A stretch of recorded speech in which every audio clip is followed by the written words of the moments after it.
كفاني علم ربي من سؤالي واختياري. Allah Ta'ala wa man yatawakkal 'ala Allah fahuwa hasbuh. Siapa yang berserah diri kepada Allah, Allah memadanya. Artinya memada Allah akannya, dan hana kepujilah Allah akannya itu berhajat kepada lainnya. Jangan beda. Yang katanya menggantung ba orang lain, hana menggantung ba Allah, terikat dengan orang lain akan ujung hana berhasil. Tapi yang menggantung ba Allah, Allah gesanggupi kitanya, dan hangga pegat katanya ke orang berhajat kepada selain Allah. Wa min asdaqil mujarrabat.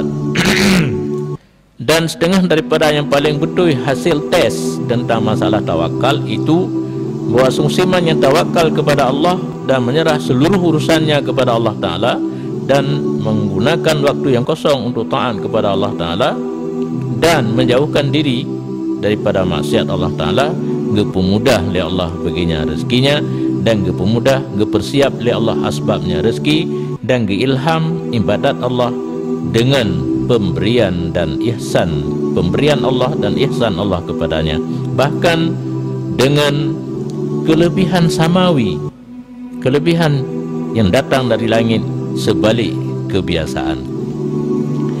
Yang kah legetes punya mujarabat kan getes, legetes berhasil. Pertama, tawakal kepada Allah, menyerahkan segala urusan kepada Allah Ta'ala, mempergunakan waktu yang kosong untuk taat, meninggalkan maksiat, nyantuk rezeki mudah, sebab datang rezeki dipersiapkan oleh Allah. Hana payah li kedro, ya minta lahan, ya minta toko, ya minta gli, ya belo jalu, dan geilham le Allah lang hati hamba geyujuk dan geyupu bujro yan ban menain Allah Ta'ala.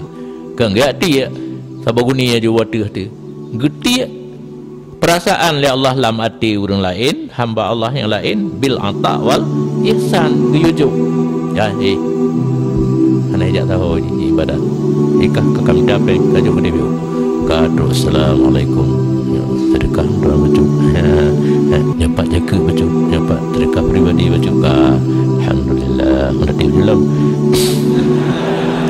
wa ihsan ilaih, dan keilhamlah oleh Allah kepada hamba yang lain untuk berbuat baik kepadanya orang yang tawakal uno kaduk pada kemukoh kaya dan yang dah pada tengkurah yang kakunangan pu yang lebar petaknya kajian jika mau ya kau nah nggak pakai ya kadoro yang kemukoh idanya mati aja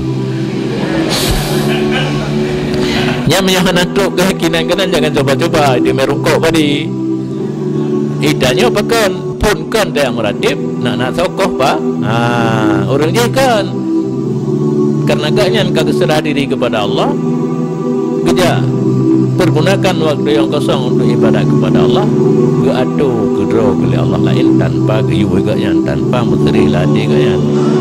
Yang betul-betul kian ro